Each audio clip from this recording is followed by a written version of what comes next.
Abakozi arashinja abategetsi bamwe na bamwe muri leta mu madini no mu mirimo isanzwe kwivanga mu kazi kabo no gutera ubwoba abahagarariye amasendika.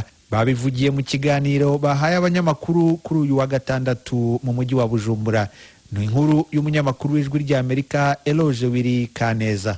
Mu kiganiro batangiye ku mugwa mukuru w'ubutunzi Bujumbura, barongoye zona n'impuzamasendika bavuze ko muri rusangi bishimiye muri kino gihe imigenderanire iri hagati yazo hamwe na leta, ariko bemeje ko mu bihe bitari bike hamaze iminsi hari abantu biha ububasha bwo kwifatira mu gahanga baserukiye amasendika no kwigisha ibijanye n'uburenganzira bwo kuja mu mashirahamwe y'abakozi kandi babifitsemwo ubumenyi buke. Aha batanga akarorero k'abanyamadini bamwe bamwe. Mugabo sabo bonyene nkuko bisigurwa na Celestin Savyimana mukuru na Nikosibu. Hari n'abashobora kuba bariko baragira ibiganiro muri politike bashaka bavugana n'abanywanyi babo ugahura baciye bakorokera mu kuvuga ivy'amasengi. Abadministrative bo mu ndwaro bo bajana kure, hariho n'abagirisha inama amasengi. Ugahura n'umudirecteur general aciye avuga ngo abo muri sendika kanaka bazoze mu nama ku munsi wa kabiri isaha 9. Ugahura n'uwo mudirecteur general cyangwa umudirecteur akiyandika muri iyo nama yagirisha. Ugahura rero iyo bayavuga n'ibyubaka uretse n'uko atabubasha afise bwo guhamagaza inama ya sendika, avuga byo gutyoza abatwara iyo sendika muri ubwo rwego arongora. Cyakagomba ngo wenyene abari we arondera ngo abaserukira sendika muri ubwo rwego arongora. Urumva ibyo si byo biriho mu bisata bitari bikwere mu gisata c'amagara y'abantu, mu gisata c'indero no mu bindi bisata bitari bike mu mantuze yigenga mu mashirahamwe yigenga. Mugenzi wa Twaruna ni CSB nawe yagarutse ku kibazo c'abakozi bamaze iminsi birukanwa mu mashirahamwe y'abigenga, nagira akashima ukuntu ubutungane bwifata mu manza ziberekeye. Niko hariho uyo muri Brarudi twovuga n'abandi, ariko akanya saka turonka umwanya wo kubivuga. Hariho abarongoye amashirahamwe y'abakozi na cyane abakora muri ayo mashirahamwe uhura afise isano no hanze icyo bitari multinational, usanga batumva yuko bashyira inyungu z'akazi imbere gusa badashira inyungu za imbere z'abakozi. Agasanga rero mu kazi hama hariho ukutumvikana, baramwirukanye ariko kandi baramwirukanye n'abarongoye ishyirahamwe muri section y'amasection. N'icegera ciwe baramusabye ko yo bamuvye kurongora sendika n'abibisi. Twese ko turafasha kandi nidufashe, twarafashe naho bitaburije ko bagira bakuye, ariko naho bakuye nkuko twavuze ko leta kenshi tukorana neza, turamaze kandi tukwemeza ngaho imbere yanyu ko dushimiye nk'ubushikanganje bw'ubutungane ko imanza nkamwe nizerekeye abakozi basoma amategeko ko turonse umwanya kubishikiriza. Barirukanye abakozi bo muri Econet rero barongoye ishyirahamwe ry'abakozi twita sendika bashika 3, ariko ubutungane bwarabwejeje gushika ku rwego rukuru rwo hejuru muri Gasambona. Tusigaye dusaba tukurikirana ko bobishira mu ngiro abiryo shiramo Econet. Twizere ko naba bariko barirukanwa darda nabo nyine kubera kutamenya amategeko. Twabye kandi amategeko amategeko azosomwa nkuko n'abandi bose bamaze iminsi amategeko asomwa igihe bariko barirukana bidaciye mu mategeko, kuko kenshi birukanwa bidaciye mu mategeko. Savyimana nawe yagarutse kuca amategeko avuga ku banyamasendika binjira mu migambwe. Kuja mu mugambwe nk'umunywanyi nibisanzwe. Ejo bokumva ko je naje kwitoza kome umushinga amateka muri mbere ya Bujumbura sisubira kurongora kosi. Niko amategeko ngenderwa ko yacu avuga atati. Mugabo nkuko mubizi itegeko shingiro ry'igihugu cyacu kosi irarekuriye umurundi wese kuja mu mugambwe agomba, kandi nta numwe tubuza kuja mu mugambwe agomba, n'uburenganzira bwiwe bwose. Hanyuma agiye kugirira propaganda umugambwe n'uburenganzira bwiwe bwose. Icyo adakora nuko adacanga iby'iryo shirahamwe ari mu ishirahamwe ry'abakozi ari mu byose dikarimwe n'ibyo by'uwo mugambwe. Nico gituma avuze ati twe turama projet de société, nta numwe w'umukuru w'umugambwe turigera dutumira ngaha mu masendika ati twagomba dusigurire projet de société yawe cyangwa nuze programme yawe cyangwa byo tugira amategeko ngenderwa ko amatati yacu ntabiturekurira. Izina ni zibiri nizo zihurikiyemo amashirahamwe y'abakozi benshi kurusha izindi mu Burundi, zikaba zigizwe n'amasendika 31. Eloge Wiri Kaneza, Ijwi ry'Amerika. Mu karere ka Rubavu aho ni mu Rwanda haravugwa amakuru y'urupfu rw'uwitwa Jean Pierre Sibomana, bivugwa ko yishwe na polisi y'u Rwanda agerageza gutoroka. Yari afunzwe akekwaho kwica inka y'uwarokotse jenoside yakorewe abatutsi.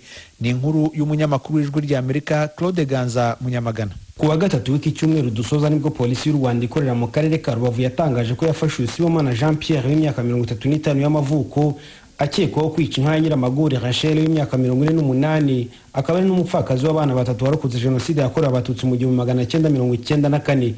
Batuye mu mudugudu wa Rwamikungu akagari ka Nyamikonge mu murenge wa Kanzenze. Polisi yavuze ko ku itariki 22 z'uku kwezi kwa kane aribwo yitwikiriye ijoro ry'abashumba baragira inka zarimo n'iya Nyiramagore Rachel ngo yasanze abashumba baryamye basinziriye arabakubita ariko yamaze gutera iyo nk'icyuma mu nda y'amaganga. Amakuru atugeraho avuga ko inka bayibaze bayisangamo inyana y'amezi 7. Umuvugizi wa polisi mu ntara y'Iburengerazuba CIP Bonaventure Karekezi yavuze ko Sibomana yasanze abashumba mu gikuyu arabakubita babwira ko iyo nka yaramburuye bahungira ku muturanyi wabo na waza kureba ibyabaye ahura na Sibomana ipantaro y'uruha amaraso ageze kuri iyo nka Nyiramagore Rachel asanga iryamye iva amaraso mu nda y'amaganga bigaragara ko yatewe icyuma. CIP Karekezi yavuze ko amakuru yatangiye gutangwa kugira ngo Sibomana afatwe kuko akimara gukora ibyo yahise yiwe afata igare arahunga afatirwa mu murenge wa Cyanzarwe nawo mu karere ka Rubavu bigaragara ko yahungaga kuko ubusanzwe atuye mu murenge wa Kanzenze nk'uko uyu muvugizi yabisobanuye. Sibomana Jean Pierre yashyikirijwe urwego rw'ubugenzacyaha rukorera kuri sitasiyo ya polisi ya Kanama kugira ngo hakorwe iperereza ari naho yarasi wagerageza gutoroka nk'uko twabibwiwe n'umwe mu bashinzwe umutekano wadusabye kugira imyirondoro y'ibanga ku mpamvu z'umutekano we. Ijwi rya Amerika yahamagaye umuvugizi wa polisi mu ntara y'Iburengerazuba n'umuvugizi ku rwego rw'igihugu ariko nta numwe witabye telefone inshuro zose twabahamagaye nta n'uwasubije ubutumwa bugufi twabahaye bombi tubabaza iby'aya makuru avuga ko Sibomana yaba yarashwe agerageza gutoroka. Sibomana yari yamaze gushyikirizwa urwego rw'ubugenzacyaha ngo iperereza ritangire ku byakekwaho. Byatumye duhamagara umuvugizi w'urwego rw'ubugenzacyaha RIB Madame Marie Michel Umuhoza maze atubwira ko atari yakamenya aya makuru. Hari mu masaha ya mu gitondo. Ubwo twongeraga kumuhamagara hashyira saa 10 z'umugoroba yavuze ko agihuze kandi n'ubutumwa bugufi twamwoherereje ntiyigeze busubiza. Nyuma y'uko inka ya Nyiramagore Rachel bikekwa ko yatemwe n'uyu Sibomana igapfa, ubuyobozi bw'umurenge wa Kanzenze bwavuze ko bugiye gushaka uko bumushumbusha. Ubwo twabazaga Madame Monique Nyiransengimana uyobora umurenge wa Kanzenze aho gahunda yo kumushumbusha igeze, yatubwiye ko bagikusanya inkunga ariko anemerejwe rya Amerika ko amakuru y'ishwa rya Sibomana bayamenyeshejwe. inkunga igomba kumushumbusha guturuka mu baturage b'umudugudu twihaye icyumweru ariko urumva biraterwa n'igihe abaturage baba bamaze kuyahuza ariko tuhava twari twihaye igihe icyumweru gitaha nyuma y'icyumweru gitaha tugahuza. Ubu haba hamaze kuboneka ubushobozi bungana iki? Ntabwo nahita mbimenya kuko igikorwa turi gukurikirana na executive w'akagari. Amakuru se yuko wa muntu wari watemye nk'ashobora kuba yishwe yaba ari impamo? Twabibonye kuri message turahamya ko ari ukuri kubera yuko urwego rwa Rumurinzi nirwo rwabitangaje. Ntitwashoboye kugira uwo tubona wo mu muryango wa nyakwigendera ngo tuvugane ariko umwe mu baturanyi butashatse kugira byinshi atangaza yavuze ko bumvise yuko yapfuye. Aya makuru kandi tuyaze neza natwanahageze aya makuru tuyaze neza nta nibyo bumvise twumvishe nuko twumvishe ko yavuye mu mwuka nta bindi. Amakuru dukesha umwe mu bashinzwe umutekano avuga ko abafungiye kuri sitasiyo ya polisi ya Kanama bari bahawe uruhushya rwo kujya mu bwiherero hagana saa 12 za mu gitondo cyo kuri wa gatandatu aribwo Sibomana Jean Pierre yirutse ashaka gucika umupolisi aramurasa arapfa. Mu gihe polisi cyangwa urwego rw'ubugenzacyaha baduha amakuru arambuye kuri iki kibazo, ijwi rya Amerika izayatangaza nayo mu bindi biganiro byayo. Si ubwa mbere humvikanye gutema amatungo by'umwihariko y'uwarokotse jenoside mu ijoro ryo ku itariki 22 rishyira 24 z'ukwezi kwa gatatu umwaka ushize nabwo umugizi wa nabi yatemye inka 12 z'uwitwa Ndabarinze Kabera wo mu murenge wa Muringa mu karere ka Nyabihu. Ku itariki 28 z'uko kwezi urwego rw'ubugenzacyaha rutangaza ko inka 10 muri zo zimaze gupfa. Ingingo ya 436 y'igitabo cy'amategeko ahana ibyaha mu Rwanda irimo agace kavuga ko umuntu wese kubw'inabi kandi nta mpamvu wisha cyangwa ukomeretsa bikomeye amatungo y'undi ahanishwa igifungo kuva ku mezi 6 kugeza ku mwaka umwe n'ihazabu y'amafaranga y'u Rwanda kuva ku 200,000 kugeza kuri miliyoni 2 cyangwa kimwe gusa muri ibyo. Aha ariko ni kuwagejejwe imbere y'ubutabera akabihamya n'urukiko. Claude Ganza Munyamagana mu Burengerazuba bw'u Rwanda ku bw'Ijwi ry'Amerika.